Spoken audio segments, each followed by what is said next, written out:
Hello everyone, this is Pascal from Neutrality Studies and today I want to... Bonjour à tous, c'est Pascal de Neutrality Studies. Aujourd'hui, je souhaite changer légèrement le format et discuter d'un article que j'ai lu la semaine dernière dans le magazine Foreign Policy. L'article s'intitule « Comment Macron bloque la stratégie de l'UE sur la Russie et la Chine ». Alors qu'un consensus stratégique émerge en Europe, la France fait obstacle.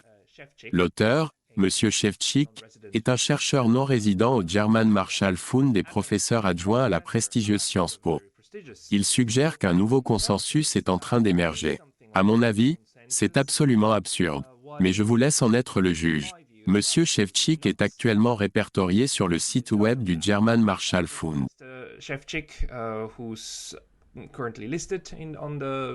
Pour ceux qui ne le sauraient pas, le Fonds Marshall est une organisation nettement conservatrice basée en Allemagne. Elle reçoit un financement substantiel de diverses entités étatiques et non étatiques. Les principales sources de ce financement sont le ministère des Affaires étrangères allemand, le gouvernement américain et plusieurs organisations parrainantes. Ces sponsors sont traditionnellement transatlantiques et farouchement conservateurs. Alors, quel est l'argument de M. Shevchik ? Il commence son article en nous informant qu'il a été invité à informer les responsables d'un grand pays d'Europe centrale il y a quelques semaines. Il ne divulgue pas le nom de ce pays. Sa tâche était de mener un examen stratégique national en réponse au conflit en cours entre la Russie et l'Ukraine. Ils ont posé des questions pointues sur 3 sujets géopolitiques, la Russie, la Chine et l'Occident. Ils ont passé en douceur de la vue d'ensemble aux tactiques, puis à la logistique. La stratégie qui est ressortie de la discussion était une variation sur un thème de la guerre froide. Maintenant, attendez, l'idée est de maintenir la Russie en bas, de garder les États-Unis impliqués et de tenir la Chine autoritaire à l'écart. Prenons un moment pour comprendre cela. Maintenir la Russie en bas, garder les États-Unis impliqués et tenir la Chine autoritaire à l'écart. C'est une variation d'un dicton de la guerre froide attribué à Ismay Hastings. Il était le premier secrétaire général de l'OTAN lors de sa création. Le but initial était de garder les Russes à l'écart, de garder les Américains impliqués et de maintenir les Allemands en bas. C'est l'idée originale. Ici, il dit que nous avons un nouveau consensus, qu'il appelle le consensus OTANNEOCON. Ce consensus vise à maintenir la Russie en bas, à maintenir l'implication des États-Unis et à exclure la Chine autoritaire. Il poursuit en disant que malgré les déclarations publiques et les débats houleux à travers l'Union européenne, ce point de vue représente probablement les croyances fondamentales et la perspective stratégique sur lesquelles la plupart des décideurs politiques s'accordent. Ce consensus est préval depuis le début de l'attaque russe en février 2022. Lorsque les ministres des Affaires étrangères de l'UE se sont réunis le 12 mai pour discuter de l'approche de l'Europe envers la Chine, beaucoup d'entre eux ont probablement plaidé pour une forme de cette stratégie à 3 volets. Donc, ce qu'il suggère, c'est que ce n'est pas seulement son opinion personnelle sur ce que devrait être l'approche stratégique, mais c'est aussi un point de vue qu'une partie importante de l'établissement de l'Union européenne, et en particulier de l'OTAN, partage. Maintenant, je vous demande, qu'est-ce que cela est censé signifier ? Sérieusement, la version originale a été conçue pour encapsuler le but de l'OTAN dans une phrase accrocheuse. Beaucoup de gens s'accordent à dire que l'OTAN avait plusieurs objectifs. L'un d'eux était de maintenir l'implication des Américains. Après la Seconde Guerre mondiale, il y avait une peur significative que, tout comme après la Première Guerre mondiale, les Américains pourraient retirer leurs troupes. Cette peur était particulièrement forte en 1946 à 1947. Les alliés de la Seconde Guerre mondiale étaient véritablement inquiets que les États-Unis puissent partir. Les États-Unis étaient la seule puissance en Europe qui pouvait quelque peu rivaliser avec l'Union soviétique. Cependant, l'Union soviétique avait beaucoup plus de soldats stationnés dans sa partie de l'Europe de l'Est que les États-Unis. Les États-Unis et leurs alliés étaient nettement surclassés. Cependant, les États-Unis étaient le seul pays ayant le potentiel de contrer cela, en particulier avec l'invention récente de la bombe atomique. Il y avait une crainte que les États-Unis puissent retirer leur soutien. Pour éviter cela, un cadre de sécurité transatlantique a été créé avec l'OTAN. Cela a été conçu principalement pour unifier la sécurité de l'Europe occidentale et de l'Amérique du Nord. Comme nous le savons, les États-Unis ne sont jamais partis d'Europe. Ils y sont restés. À cette époque, garder les Russes à l'écart signifiait contenir la propagation du communisme. Quant à garder les Allemands à l'écart, dans le contexte original, cela signifiait simplement que l'Allemagne serait intégrée dans le cadre plus large de l'OTAN. Cela était particulièrement vrai après que l'Allemagne de l'Ouest a rejoint l'OTAN en 1955. Alors, pour rassurer leurs anciens ennemis, en particulier la France et le Royaume-Uni, que l'Allemagne ne représenterait plus une menace, ils ont été intégrés dans le cadre de sécurité. Cela a été fait pour rassurer les Français et les Britanniques en leur montrant que les Allemands ne pouvaient pas agir indépendamment. Ils faisaient maintenant partie du cadre de sécurité. Cette approche avait du sens. Mais qu'en est-il de l'idée de maintenir la Russie en bas, les États-Unis dedans, et la Chine autoritaire dehors? Comment pouvons-nous maintenir les Russes en bas? Ils ne font pas partie de l'OTAN, n'est-ce pas? Ils ont tenté de rejoindre l'OTAN 2 ou 3 fois mais ont toujours été rejetés. Alors, les maintenir en bas ne signifie pas la même chose que cela signifiait pour l'Allemagne pendant la guerre froide. Cela a une signification complètement différente maintenant. Quand nous parlons de maintenir la Russie en bas, nous voulons dire la vaincre ou peut-être même la diviser en de nombreux petits morceaux, comme certains accent aigu aux conservateurs en rêvent. Ensuite, ces petits morceaux se battraient les uns contre les autres, à l'instar de la guerre actuelle entre les anciennes républiques soviétiques. Cela devait être le rêve ultime des accent aigu aux conservateurs dans les années 1980. Ils voulaient démanteler la grande et maléfique Union soviétique et ensuite faire en sorte que les différentes républiques se battent les unes contre les autres. Devrions-nous anticiper quelque chose de similaire comme leur nouvel objectif stratégique, mais avec la Fédération russe remplaçant l'Union soviétique? Que sous-entendent-ils lorsqu'ils parlent de maintenir la Russie à l'écart? Cela ne signifie certainement pas la même chose que pour l'Allemagne pendant la guerre froide. L'implication des États-Unis est peut-être la seule chose sur laquelle nous pouvons nous mettre d'accord qui n'a pas disparu. Cependant, nous devons reconnaître aujourd'hui que l'élimination des États-Unis serait le défi. Ils ont une présence partout dans le monde. Les expulser serait difficile. Ainsi, maintenir leur implication n'est pas vraiment un défi. Cela ressemble plus à un prétexte d'antan. Et puis il y a la question de garder la Chine autoritaire à l'écart. Authoritarian China out. I find it funny how the author felt the need to sneak the little word authoritarian in, just so we know that we're still in the framework of. Il est amusant que l'auteur inclut subtilement le terme autoritaire, s'assurant que nous restons dans le contexte des bonnes démocraties contre les mauvaises dictatures ou régimes autoritaires. Est-ce vraiment important, qu'il soit sous un régime autoritaire ou non? L'Égypte et l'Arabie saoudite ont toujours été des alliés disposés et fiables des États-Unis et de l'OTAN lorsque nécessaire. Cependant, cela ne semble être une préoccupation que lorsqu'il s'agit de pays qui ne se conforment pas aux préférences de l'OTAN. Cela soulève des drapeaux rouges. L'article continue ensuite, se concentrant sur l'insatisfaction de l'auteur. Je soupçonne que cette insatisfaction s'étend à l'ensemble de l'établissement néoconservateur concernant les actions récentes de la France lors de sa visite en Chine. What France just recently did in its visit in China. Pourtant, il existe une autre perspective distincte qui empêche la formation d'une stratégie européenne unifiée. Cela a été clair lors du voyage simultané en Chine le mois dernier du président français Emmanuel Macron et de la présidente de la Commission européenne Ursula von der Leyen, qui ont des points de vue très différents. Von der Leyen a ouvertement soutenu la stratégie susmentionnée, bien que pas dans ces termes exacts.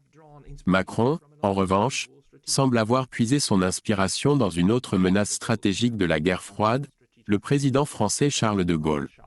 La politique étrangère de Gaulle visait à restaurer la dominance de la France en Europe, à exclure les États-Unis et leurs alliés britanniques des affaires continentales, et à interagir librement avec d'autres grandes puissances telles que la Russie et la Chine.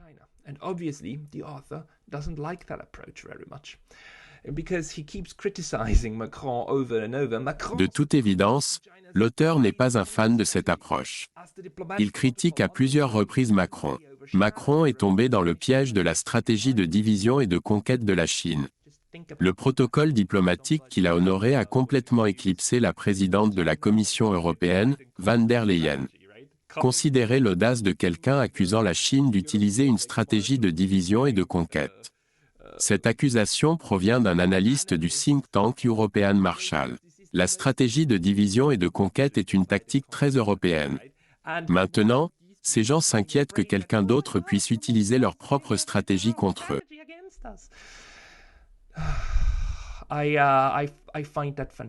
C'est fantastique, particulièrement maintenant que la Chine propose un plan de paix en Ukraine.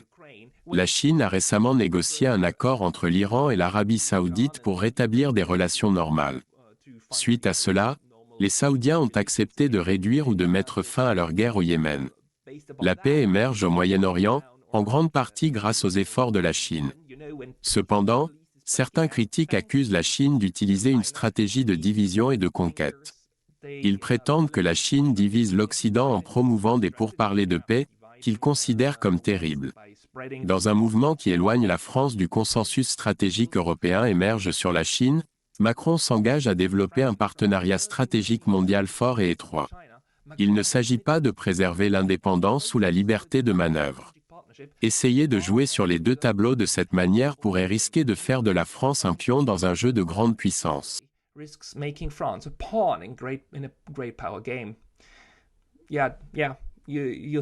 Oui, vous avez bien entendu. L'auteur pense que si Macron ne suit pas le scénario euro-atlantique, ne s'engage pas dans une guerre prolongée en Ukraine, et ne s'engage pas à aider à combattre une guerre avec la Chine, alors la France est considérée comme un pion. Si la France refuse de suivre les instructions du réseau transatlantique, elle est perçue comme un pion.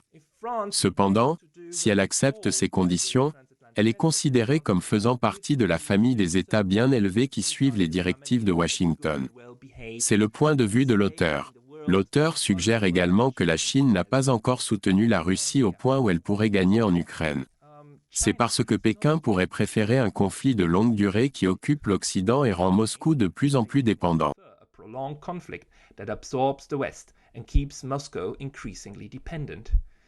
Considérez ceci à nouveau. L'individu suggère que la Chine, et non les États-Unis ou l'OTAN, est intéressée par une guerre prolongée en Ukraine. Ils soutiennent que les États-Unis et l'OTAN alimentent ce conflit depuis le début. Ils ont fait cela en ne discutant pas de la neutralité ukrainienne. Au lieu de cela, ils ont injecté des armes en Ukraine plutôt que d'aider toute négociation à réussir. Cela comprend la visite de Boris Johnson à Kiev fin mars 2022. Il est arrivé juste au moment où ils étaient sur le point de faire une percée.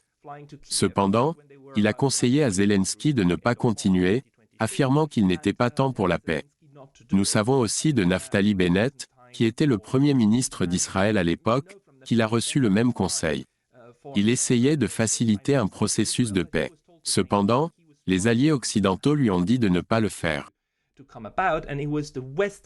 Ce n'est pas le moment pour la paix. C'est un moment pour se battre. Quelqu'un a suggéré que Pékin est intéressé par une guerre prolongée en Ukraine. C'est une affirmation assez extraordinaire. Le principal problème avec l'approche française pourrait être qu'elle renforce la capacité de la Chine à modeler le monde selon ses intérêts autoritaires. Comme Macron l'a admis l'année dernière, au lieu de renforcer la puissance de l'Occident pour garantir que l'ordre mondial penche vers la liberté, la démocratie, les droits de l'homme et les frontières inviolables, il fait le contraire. Prenons, par exemple, les frontières inviolables de la Syrie. Actuellement, un tiers du pays syrien est occupé par les forces américaines. Ou considérez les frontières inviolables de la Serbie. Le Kosovo a été séparé du reste de la Serbie par l'OTAN, contre la volonté de la Serbie. Kosovo has been split off by NATO from the rest of Serbia against the Serbian will, like the inviolability of the... Les hauteurs du Golan, qui ont été séparées de la Syrie et sont actuellement occupées par Israël, sont considérées comme inviolables. La vision du monde qui émerge de ces lignes est vraiment stupéfiante. Elle semble tout renverser et présente une vision complètement déformée de ce qui se passe réellement dans le monde. La liberté et la démocratie sont en effet des objectifs merveilleux. Cependant, nous avons vu de nombreux cas où les alliés occidentaux sapent ces principes quotidiennement. Il est important de se rappeler qu'il n'y a eu aucune protestation de l'Occident lorsque le premier président élu démocratiquement en Égypte est mort en prison. Le pouvoir a été repris par un coup d'État. L'Occident semblait satisfait de la destitution de ce président pro-frère musulman. just let's remember that there was no outcry. La démocratie a disparu d'Égypte, mais il semble que personne n'en parle. Récemment, Kishida a visité l'Égypte et a eu une agréable rencontre avec Al-Sisi. Tout le monde souriait. Au Japon, nous avons vu des images de cette réunion, mais il n'a pas été mentionné que Al-Sisi est un dictateur impitoyable. Il a tué beaucoup de ses ennemis politiques et opprime son peuple.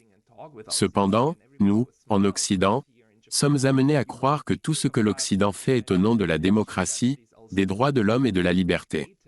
On nous dit que les frontières sont sacrées et ne doivent pas être violées. Mais des exceptions sont faites, comme en Irak, lorsqu'il n'y a pas d'autre choix en raison de la supposée présence d'armes de destruction massive. Ainsi, il semble que chaque fois que l'Occident imagine une menace, les frontières deviennent soudainement négociables.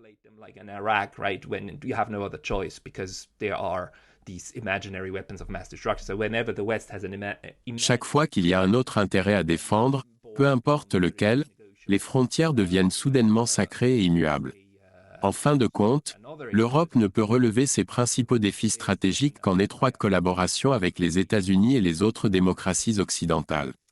Cet article plaide clairement en faveur de l'unité. Il soutient que l'Europe occidentale, toute la zone de l'OTAN, l'Union européenne et l'Amérique du Nord doivent s'unir. Nous devons tous avancer dans la même direction. Si quelqu'un ose remettre en question cette sagesse, ou si quelqu'un ose lancer un projet comme un pipeline qui ne correspond pas aux intérêts de Washington, alors il doit être arrêté. Or if somebody dares to have like a pipeline project or anything that's not entirely in the interest of Washington, then that needs. Quiconque suggère le contraire est clairement un ennemi de la liberté, de la démocratie, de la liberté et de toutes les autres expressions positives qui peuvent être utilisées. Par conséquent, le seul chemin stratégique pour l'Europe, si elle veut promouvoir la paix, la prospérité, la démocratie et un ordre mondial, est de vaincre la Russie en Ukraine, de renforcer l'Occident et de réduire l'influence autoritaire de la Chine en Europe. C'est en effet le consensus croissant en Europe, sauf en France et dans quelques autres pays comme la Hongrie. Vous voyez où cela mène, n'est-ce pas? C'est le scénario que ces individus transatlantiques veulent créer. Plus d'engagement avec la Chine. Le but est de les isoler économiquement, n'est-ce pas? Et éviter de traiter avec eux complètement. Cela signifierait la fin de la mondialisation. Pendant 30 ans, on nous a enseigné que la mondialisation et les marchés libres résoudraient tout. Ils étaient considérés comme le Saint Graal. Maintenant, on nous dit exactement le contraire. On nous dit que nous ne devrions pas traiter avec quiconque n'est pas en accord avec Washington. L'idée est de maintenir la Russie à terre, quel que soit le sens de cette expression. Cela signifie probablement la détruire, la faire perdre la guerre, y compris en Crimée. Ensuite, le plan pourrait être de la diviser, de changer le régime, et de démanteler la Russie. Ceci est présenté comme le seul cours stratégique disponible. C'est ce que dit l'auteur. D'une part, l'auteur prétend que c'est le consensus. J'espère que ce n'est pas vrai. Si ce consensus existe dans les capitales européennes, alors nous avons un sérieux problème. Mais l'auteur dit aussi que c'est la seule option. Nous n'aurions apparemment pas d'autre choix. Je veux dire, il n'y a pas de choix dans la négociation, ou s'asseoir et discuter avec les Chinois, ou travailler à travers les Nations Unies. Ce n'est pas une option. Ça ne marcherait pas, n'est-ce pas? Seuls les gens stupides tenteraient cela. Nous devons procéder à une confrontation totale. C'est le message que cet article véhicule. Mes chers amis, j'espère sincèrement que l'auteur de cet article se trompe, que nous n'avons pas un tel consensus, et que ce que la France et la faction non conformiste de l'UE font réintroduira une certaine forme de rationalité dans la discussion. Nous devons absolument essayer de mettre fin à la guerre en Ukraine dès que possible par des négociations. Nous devons éviter une guerre avec la Chine à tout prix. Peu importe ce qui se passe, nous ne pouvons pas continuer à nous engager dans des guerres tous les 2 ans à cause de fantasmes transatlantiques comme celui-ci. Merci. Thank you.